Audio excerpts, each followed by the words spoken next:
നമസ്കാരം. വെള്ളിയാഴ്ച കാർഗിൽ വിജയ് ദിവസ് പ്രമാണിച്ച് ഇന്ത്യൻ പ്രധാനമന്ത്രി നരേന്ദ്രമോദി നടത്തിയ പ്രസ്താവനകൾ പാകിസ്ഥാൻ സൈന്യത്തിൽ കടുത്ത പരിഭ്രാന്തി സൃഷ്ടിച്ചിരിക്കുന്നതായി റിപ്പോർട്ട്.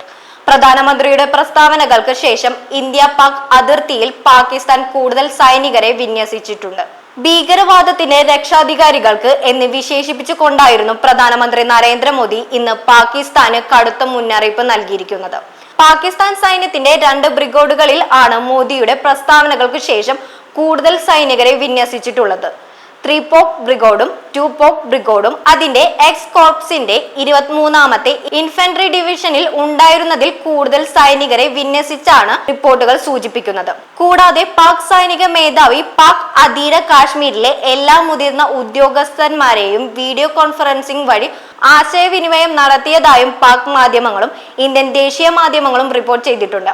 1999 യുദ്ധത്തിൽ പാകിസ്ഥാനെതിരെ ഇന്ത്യ നേടിയ വിജയത്തിന്റെ 25ാം വാർഷികത്തോടനുബന്ധിച്ചാണ് പ്രധാനമന്ത്രി നരേന്ദ്രമോദി പാകിസ്ഥാനെതിരെ രൂക്ഷമായി പ്രതികരിച്ചത്.